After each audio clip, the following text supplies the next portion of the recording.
നോക്കൂ, കാലമേറെയായി പത്മകുമാറിനെ ചൂണ്ടിക്കൊണ്ട് ആരോപണത്തിൻ്റെ മുന പ്രതിപക്ഷം പത്മകുമാറിന് നേരെ ഉയർത്തുമ്പോഴും പക്ഷേ പത്മകുമാർ പ്രതിരോധത്തിൻ്റെ ഒരു രീതിയാണ് അവലംബിച്ചിരുന്നത്. എല്ലാ ദിവസവും രാവിലെ മാധ്യമങ്ങളെ കാണുന്നു, തനിക്കിതുമായി ഏതെങ്കിലും തരത്തിൽ ബന്ധമില്ല എന്ന് ആവർത്തിച്ച് പറയുന്നു.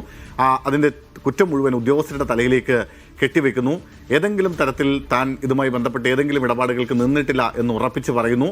അങ്ങനെ സ്വയം പ്രതിരോധം, ഒപ്പം CPM-ഉം പത്മകുമാറിനെ ഏതെങ്കിലും തരത്തിൽ പത്മകുമാറിൻ്റെ ഭാഗത്തുനിന്നുണ്ടായ വീഴ്ച എന്ന് ഇതുവരെ തുറന്നു പറയാനോ ഏതെങ്കിലും തരത്തിൽ പത്മകുമാറിനെ എന്തെങ്കിലും തരത്തിൽ അദ്ദേഹത്തിനെതിരെ ഒരാരോപണം ഉന്നയിക്കാനോ ഒന്നും സംശയത്തിൻ്റെ നിഴലിൽ നിർത്താനോ പോലും CPM തയ്യാറായിരുന്നില്ല ഇത്രയും കാലമെന്നതാണ് ഏറ്റവും പ്രധാനപ്പെട്ട ഒരു കാര്യം.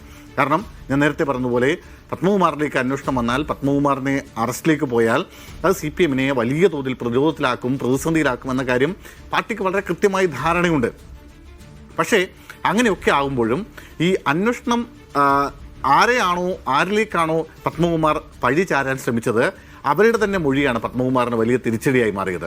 ഈ കേസുമായി ബന്ധപ്പെട്ട് പത്മകുമാറിലേക്ക് അന്വേഷണം പോകാനുള്ള പ്രധാനപ്പെട്ട കാരണമെന്ന് പറയുന്നത് ഈ അന്നത്തെ കാലഘട്ടത്തിലെ ഉദ്യോഗസ്ഥർ SITക്ക് നൽകിയിട്ടുള്ള മൊഴിയാണ്. ആ മൊഴിയിൽ വളരെ കൃത്യമായി തന്നെ പത്മകുമാറിന് ഇതിൻ്റെ അറിവോടുകൂടിയാണ് ഇത്തരത്തിൽ സ്വർണം അവിടെ നിന്ന്